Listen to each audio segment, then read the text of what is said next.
name is Monet Ward. I am owner and trainer of Exalt and Salute. I'm here to talk to you about biomechanics of horse and rider. I spent the last 7 years just going over and finding out, trying to figure out what was wrong. What is wrong? Why is this happening? And studying the horses and studying the riders, I've come up with biomechanics of horse and rider. I believe that you need both of them, because when you're sitting on a horse, you are the lead dancer. And you have to be able to influence the horse. Most riders, the horse influences them. So what I teach is teaching you how to influence the horse with their body, with your body, and to be in sync with theirs.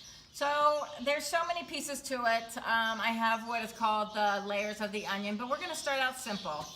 Everybody talks about long and low. What does that really mean? Technically, a lot of people understand it as the horse's head goes down to the ground. There's so much more to that. Let me show you a picture of the horse's skeleton. All right, so here's a picture of the horse's skeleton. And these right here, these vertebrae, number 7, number 6, number 5, most horses put their head and neck down from number 6. Number 7 is attached to the ribs. There's 3 ribs right here by the shoulder. The 7th vertebrae is attached to that. If these ribs do not come up, then the 7th vertebrae cannot change the motion that it is. And as you can see, it basically is like in a U shape. It kind of gets stuck in a downward position, kind of like a car door locks. And we want it to basically go up. So the only way that it can go up is if the ribs go up. I'm going to show you some things to do with your horse on the ground, and then you can transfer that over with a rider on its back. This is Max. Okay, so as I spoke earlier about the layers of the onion, we need to understand our horse. Max, because his mane is on the right side, tells me that this left side is strong / brace. I like to use the word brace also, because strong, we want our horses strong, but we want them strong on all sides. So when it's only one side, it really is braced. So understanding and knowing that, and like I showed you in the video with the vertebrae of the neck, his vertebrae here on the strong side tends to push out more on this side. That's one of the reasons why it's the strong side. He prefers to lead with this left shoulder, and he prefers the right shoulder to come back.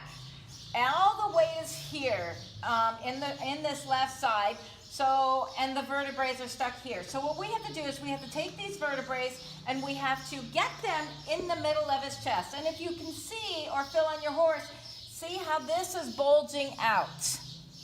And let's go on the right side, and I'm going to show you how it doesn't bulge out as strong. As you see, there's not as big of a bump right through here. That has to do with that vertebrae of the neck pushing out. So we're going to come back over to the left side. So a good thing to do on the ground is you go to the base of their shoulders and you find where that vertebrae is. And you take a fist and you basically just push that vertebrae like you're pushing it in the middle of their chest. And I'm going to sit and wait for him and try to get him to relax and soften that vertebrae and stretch down, become more supple. So I keep my fist on, and I just ask him to kind of soften in his pole, and you have to really kind of wait. You see his eyes blinking, blinking, blinking. He's really trying to relax and trying to understand what I'm asking and trying to kind of let go with his body. And if you look there where my hand is, that bump where those vertebrae are no more. I have basically placed them in those vertebrae in the middle of his chest, so they're not pushing out on one side. Kind of like if you were standing on one leg. So as I take my time and just kind of soften his pole, and keeping my fist here so these vertebrae don't push back. Sometimes this can take a while, and sometimes some horses will just kind of just relax and yield to it. So you see how now he's starting to get a little softer.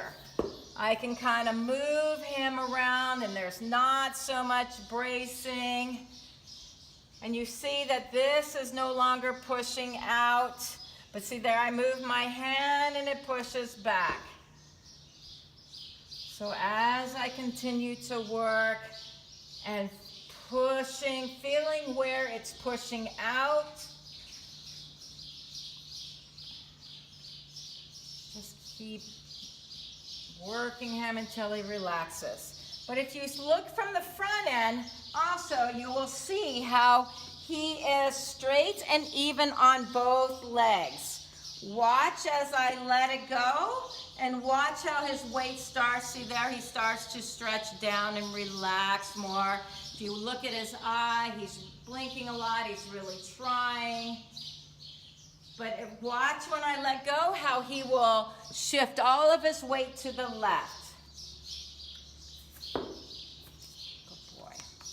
All right, so that takes a lot of time, just teaching them how to be soft through these vertebrae of their neck and be able to kind of move them. Right now, his is kind of braced and stuck. Once again, like if you were standing on one leg, balancing on one leg. That's really what he's doing.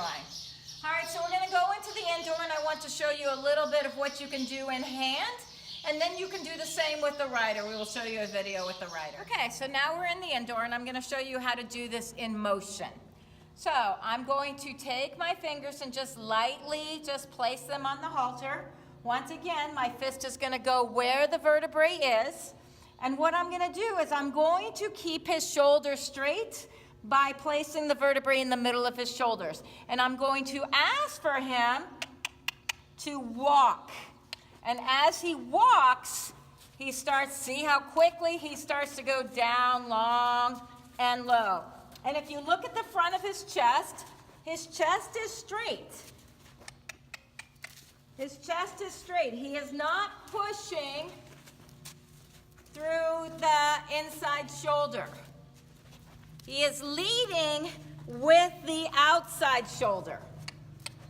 The inside shoulder needs to be a shoulder that comes back, and the only way that can come back is if the vertebrae is in the middle of his chest and his shoulders can move evenly. See how he starts to stretch down? There's your starting and your beginning of teaching a horse long and low.